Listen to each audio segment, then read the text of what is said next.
ఢిల్లీ పేలుడు ఘటన ఫరీదాబాద్ టెర్రర్ మాడ్యూల్కు సంబంధించి ముమ్మర దర్యాప్తు కొనసాగుతోంది. ఈ క్రమంలో ఉగ్రవాదులకు చెందిన మరో కారును భద్రతా దళాలు స్వాధీనం చేసుకున్నాయి. మారుతి బ్రెజాను ఆల్-ఫలా యూనివర్సిటీ క్యాంపస్లో గుర్తించాయి. ఫరీదాబాద్ నెట్వర్క్లో కీలకంగా వ్యవహరిస్తున్న డాక్టర్ షాహీన్ షాహిద్ పేరిట ఈ కార్ రిజిస్టర్ అయినట్టుగా పోలీసులు కనిపెట్టారు. ఎర్రకోట వద్ద I-20 కారులో పేలుడు జరగగా ఉగ్రవాదులు మరో 2 కార్లు సేకరించినట్టుగా భద్రతా దళాల దృష్టికొచ్చింది. ఈ నేపథ్యంలోనే ఉమర్ నబీకి చెందిన రెడ్ కలర్ ఫోర్డ్ ఎకోస్పోర్ట్ కోసం పోలీసులు గాలించారు. హర్యానాలోని ఓ ఫామ్ హౌస్లో దాచిన ఈ కారును రాత్రి సీజ్ చేశారు. తాజాగా 3వ కారు మారుతి బ్రెజాను ట్రేస్ చేశారు. మరోవైపు ఎకోస్పోర్ట్స్ కారును దాచిన ఫహీం అనే వ్యక్తిని పోలీసులు అరెస్ట్ చేశారు. అతడు బాంబర్ ఉమర్ నబీకి బంధువు అని తెలుస్తోంది.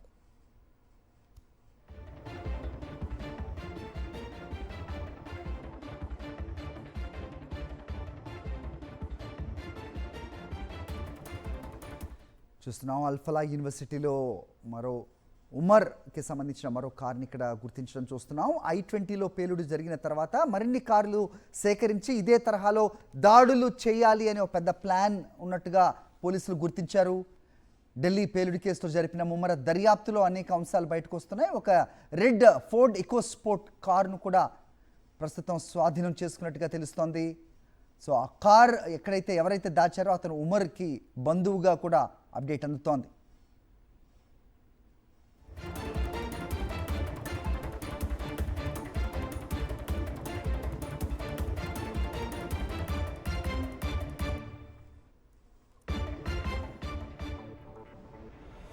ఢిల్లీ పేలుడు ఘటన ఫరీదాబాద్ టెర్రర్ మాడ్యూల్కు సంబంధించి దర్యాప్తు ముమ్మరం చేశారు అధికారులు.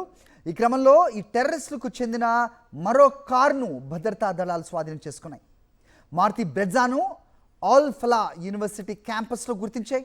ఫరీదాబాద్ నెట్వర్క్లో కీలకంగా వ్యవహరిస్తున్న డాక్టర్ షాహీన్ షాహిద్ పేరిట ఈ కారు రిజిస్టర్ అయినట్టుగా పోలీసులు గుర్తించారు. రెడ్ ఫోర్ట్ వద్ద I-20 కారులో పేలుడు జరగగా ఉగ్రవాదులు మరో 2 కార్లు సేకరించినట్టుగా భద్రతా దళాల దృష్టికొచ్చింది. ఈ నేపథ్యంలోనే ఉమర్ నబీకి చెందిన రెడ్ కలర్ ఫోర్డ్ ఎకోస్పోర్ట్ కోసం పోలీసులు గాలించారు. హర్యానాలోని ఓ ఫామ్ హౌస్లో దాచుంచారు ఈ కార్ని. ఆ కారును రాత్రి సీజ్ చేశారు అధికారులు. తాజాగా 3వ కారు మారుతి బ్రెజాను ట్రేస్ చేశారు. మరోవైపు ఎకోస్పోర్ట్స్ కారును దాచిన ఫహీం అనే వ్యక్తిని పోలీసులు అరెస్ట్ చేశారు. అతను బాంబర్ ఉమర్ నబీకి బంధువు అని తెలుస్తోంది.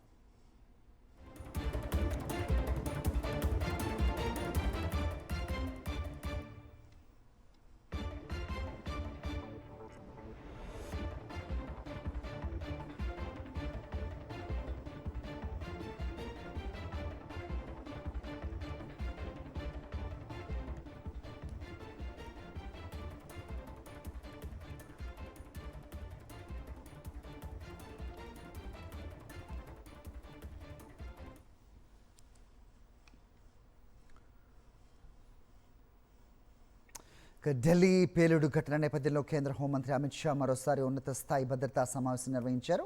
షా నివాసులు జరిగిన ఈ భేటీకి ఐబీ చీఫ్, హోంశాఖ ఉన్నతాధికారులు హాజరయ్యారు. పేలుడు ఘటన, ఉగ్రకుట్రకు సంబంధించి వెలుగులోకి వస్తున్న సంచలన విషయాల గురించి కీలక రివ్యూ నిర్వహించారు. అలాగే దేశవ్యాప్తంగా భద్రతా పరిస్థితులను సమీక్షించారు కేంద్ర హోంమంత్రి అమిత్ షా. నిన్న రాత్రి ప్రధాని నరేంద్ర మోదీ అధ్యక్షతన భద్రతా వ్యవహారాల కేబినెట్ కమిటీ సమావేశమైంది. ఢిల్లీ పేలుడు ఘటనను ఖండించిన CCS కుట్రదారులను విడిచిపెట్టేది లేదని స్పష్టం చేసింది.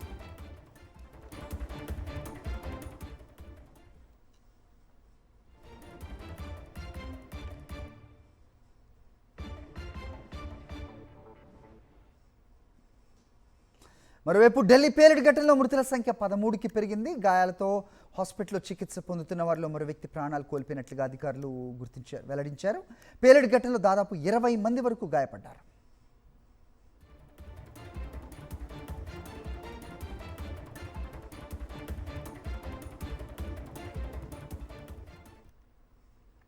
ఢిల్లీ పేలుడు ఘటన నేపథ్యంలో కేంద్ర హోంమంత్రి అమిత్ షా మరోసారి ఉన్నత స్థాయి భద్రతా సమావేశం జరిపారు. షా నివాసంలో జరిగిన ఈ భేటీకి ఐబీ చీఫ్ కూడా హాజరయ్యారు. అలాగే హోంశాఖ ఉన్నతాధికారులు కూడా ఈ భేటీలో ఉన్నారు. పేలుడు ఘటన, అలాగే ఈ మొత్తం టోటల్ ఈ కుట్రకు సంబంధించి వెలుగులోకి వస్తున్న సంచలన విషయాల గురించి కూడా కీలక రివ్యూ జరిపారు. అలాగే దేశవ్యాప్తంగా కూడా భద్రతా పరిస్థితులను సమీక్షించారు హోమ్ మినిస్టర్ అమిత్ షా. నిన్న రాత్రి ప్రైమ్ మినిస్టర్ మోదీ అధ్యక్షతన భద్రతా వ్యవహారాల కేబినెట్ కమిటీ కూడా సమావేశమైంది. ఢిల్లీ పేలుడు ఘటనకు సంబంధించిన CCS కుట్రదారులను విడిచిపెట్టేది లేదని స్పష్టం చేసింది.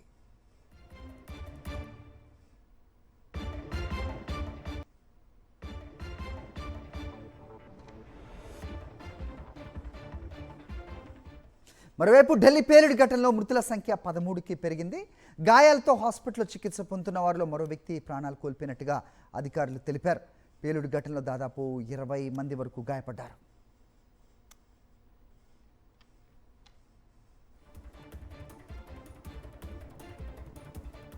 రైట్, టోటల్గా అప్డేట్స్ మా కరెస్పాండెంట్ వెంకటేష్ ఢిల్లీ నుంచి అందిస్తారు. వెంకటేష్, చెప్పండి. సో మొత్తం ఈ మోడస్ ఆపరండి అంటే టెర్రరిజం కొత్త రూపు దాల్చుకుంటుంది అనేది ఖచ్చితంగా చెప్పాల్సిన అవసరం ఉంటుంది. ఫర్టిలైజర్స్ తోటి, అలాగే రైజిన్ అనే ఒక విష పదార్థాన్ని తయారు చేయటం, కెమికల్స్ తోటి, ఇటు హైదరాబాద్లో మూలాలు ఉండటం, అలాగే కార్లు ఇలాగే మొన్న జరిగిన రీతినే మరో 2 కార్లను కూడా గుర్తించారు. సో మొత్తం టోటల్గా ఏంటి మీ దగ్గర ఇన్పుట్స్? అలాగే Amit Shah high level meeting కూడా ఏర్పాటు చేసినట్టుగా చూస్తూ ఉన్నాం. ఏంటి అప్డేట్స్? ఎర్రకోట కారు బాంబు పేలుడు కేసులో 3వ కారును స్వాధీనం చేసుకున్నారు పోలీసులు. ఇప్పటికే ఒక కారు I-20 కారు ఎర్రకోట వద్ద పేలిపోగా మిగిలినటువంటి 3 కార్లను కూడా పోలీసులు స్వాధీనం చేసుకున్నారు. నిన్న రెడ్ కలర్ ఫోర్డ్ కంపెనీకి సంబంధించినటువంటి ఈకో స్పోర్ట్ కారును స్వాధీనం చేసుకున్నారు. ఈ రోజు మరొక బ్రీజా కారు, ఇది ఉగ్రవాది డాక్టర్ షహీనాకు సంబంధించినదిగా పోలీసులు గుర్తించినటువంటి పరిస్థితి. అలాగే మారుతి స్విఫ్ట్ డిజైర్ కారు, ఇది డాక్టర్ ముజమ్మిల్ కు సంబంధించినటువంటి కారు.